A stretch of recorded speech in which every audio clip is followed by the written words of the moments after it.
Bonjour, je vais me présenter un petit peu pour ceux qui ne me connaissent pas.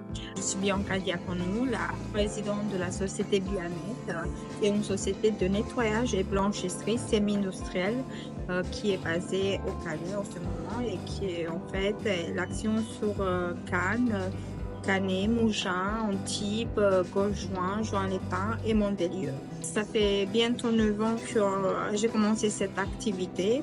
Pourquoi j'ai choisi le nettoyage, la propreté? C'est en fait un secteur où au début tu n'as pas besoin forcément d'un très grand investissement, et en faisant des petits ménages en plus de mon travail au début, j'ai trouvé que c'est un secteur qui a besoin en fait d'avoir plus de prestataires, même si tout le monde disait au moment que j'ai monté ma société, ah mais vous savez, il y en a tellement en ce moment, ça va être difficile et tout. Au jour d'aujourd'hui, je peux dire que j'ai fait ma place. Ça n'a pas été toujours facile. J'ai eu beaucoup de problèmes. Chaque année, en fait, il y a eu un nouveau défi et ma société, en fait, elle a grandi d'une année à l'autre beaucoup. Ça, c'était aussi grâce aux agences avec qui j'ai travaillé, qu'ils ont été contents, qu'ils ont parlé autour d'eux. Et c'est grâce à eux aussi et à mes employés que j'ai pu grandir, que Bianet, elle a grandi et qu'on a une bonne réputation. J'espère qu'on va garder ça tout au long et qu'on grandit encore plus. Alors, comment ça se déroule en fait? Une fois que les clients ils sont partis, l'équipe de ménage arrive sur les lieux et ils commencent à aérer, on enlève les draps et tout le reste. Elle commence à faire le ménage, remettre des draps propres parce que c'est nous-mêmes en fait qu'on fournit aussi le linge. Des fois, on a des surprises sur certains appartements ou certaines villas. Tout l'été, c'est pas toujours très facile, mais on essaie toujours de faire de notre mieux. Des fois, on peut faire aussi des erreurs, on est humain, mais le principal, c'est en fait que les clients soient contents à la fin. C'est des très gros défis en fait, c'est que un horaire très court en fait, on doit faire beaucoup d'appartements. Et pour vous dire les choses, il y en a des jours quand les départs ils commencent très tard. Du coup, en fait, à la place de commencer vers 10 heures à faire les départs, on va commencer à faire vers 11h30, midi. Ça veut dire en fait que le timing pour faire le ménage, il est très court parce que assez souvent, beaucoup d'agences, elles veulent faire les check-in à 15h ou à 16h pour faire plaisir aux clients. Mais en même temps, en fait, chaque agence, elle doit comprendre que oui, on veut faire plaisir aux clients pour les recevoir plus tôt, mais pour une société de nettoyage, c'est difficile en même temps en fait de faire une bonne prestation si les clients ils partent pas en temps. Ça arrive souvent qu'on nous dise les clients ils partent à telle heure, toi tu arrives avec 15 ou 20 minutes plus tard pour être sûr qu'ils sont pas là. Et des fois, tu as la surprise, ils sont encore là, ils n'ont même pas fait leur valise. Donc, c'est un métier qui est assez difficile. Il y a beaucoup de pression, surtout juillet-août, mais bon, on est là en fait pour assurer la prestation et que les choses se passent bien. Les aspects en fait clés, c'est en fait la communication. Il faut beaucoup de communication en fait pour pouvoir en fait bien gérer le temps, parce que c'est en fonction de comment on a en fait la communication avec mes équipes de ménage, avec les agences et tout, on peut gagner du temps.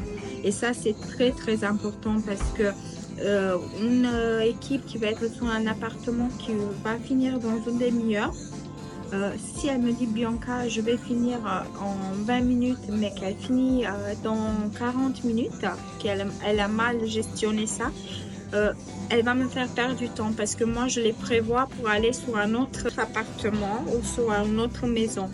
Du coup, c'est très important en fait que chaque équipe, elle sache en fait, elles savent bien me dire le temps qu'elles ont besoin en fait, qu'elles estiment bien le temps. Avec 5 minutes d'abattement, ça va. Mais quand c'est 10 déjà, je monte en pression. Voilà. Je suis depuis 2019 maintenant avec Olympe Properties. On a commencé en 2019 avec quelques appartements. Et puis au jour d'aujourd'hui, ils ont un très beau parc d'appartements et puis il y a une très bonne communication et chaque année, en fait, on améliore de plus en plus nos prestations et on arrive à se mettre en place mieux, même pour l'accueil des clients. C'est très important ça. Du coup, assez souvent, si on a les heures de départ des clients, comme au jour d'aujourd'hui, Michael y gère, on arrive à avoir les appartements très tôt prêts et du coup, les clients très satisfaits. Alors, messieurs, dames, qu'est-ce que je vous demande à tous, s'il vous plaît?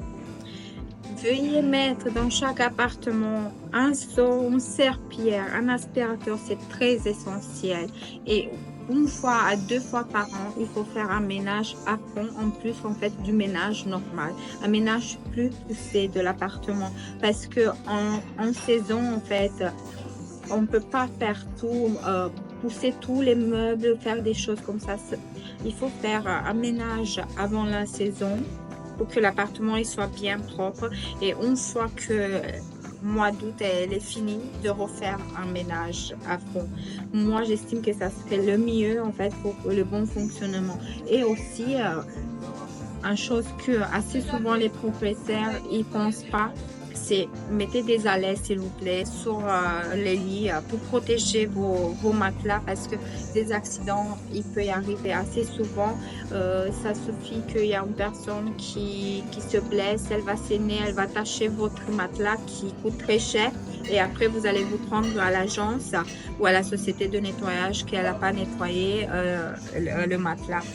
Il faut avoir deux alaises, comme ça on peut les changer de temps en temps. Et vous avez toujours vos matelas qui sont propres. Une fois par an, il faut quand même laver les oreillers et aussi les couettes parce que on les utilise, les gens transpirent. Pour avoir tout ça au propre, il faut les faire.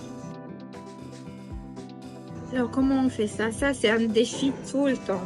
Il y a une très grosse pression en fait, surtout en mois d'août. On a beaucoup de surprises. En mois d'août, on a une clientèle un peu plus spéciale.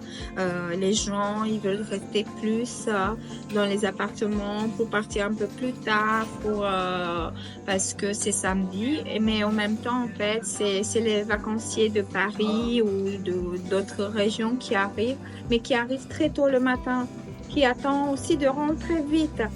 On ne peut pas faire des merveilles quand les clients ne partent pas très tôt ou, par exemple, ils ne font pas un minimum dans l'appartement ou dans la villa qu'ils sont. C'est un minimum de choses de mettre la vaisselle sale dans la lave-vaisselle, le mettre en route, enlever les poubelles. Ça nous fait gagner un temps énorme. Si on vous montre des vidéos ou des photos des appartements qu'on a trouvés dans quel état, vous allez dire « Ah non, mais c'est pas possible, quelqu'un a vraiment laissé un appartement comme ça. » S'il vous plaît, pitié. Oui, les défis, c'est justement qu'est-ce que j'ai parlé tout à l'heure. En fait, c'est surtout le mois d'août qui est très, très compliqué, avec une clientèle un peu plus compliquée que le reste. Quand le planning il est très court et qu'on essaie de faire de notre mieux. Des fois, on a aussi des gens en fait qu'ils sont compréhensibles, ils peuvent laisser leurs valises, ils vont aller à la plage, profiter de quelque chose. Donc du coup, on arrive à faire. Mais ça peut arriver aussi qu'on ne va pas finir en villa à 16h si les clients qui ont été, ils n'ont pas été respectueux. Donc ça peut arriver que c'est 16h30. Parce que justement, on a eu des surprises. Le nettoyage saisonnier et surtout des locations saisonnières, c'est très compliqué, il est très dur. Il faut aussi avoir un peu de compassion pour nous des fois parce que c'est l'été, il fait chaud. C'est un métier qui est dur et les filles aussi des fois elles fatiguent, elles sont pas des machines, tout le monde essaie de faire de son mieux, mais des fois on peut pas faire des choses qu'on devrait faire en 5 heures, de le faire en 2 heures ou 3 heures, même si on essaie de faire de notre mieux toujours. Voilà. Merci à vous.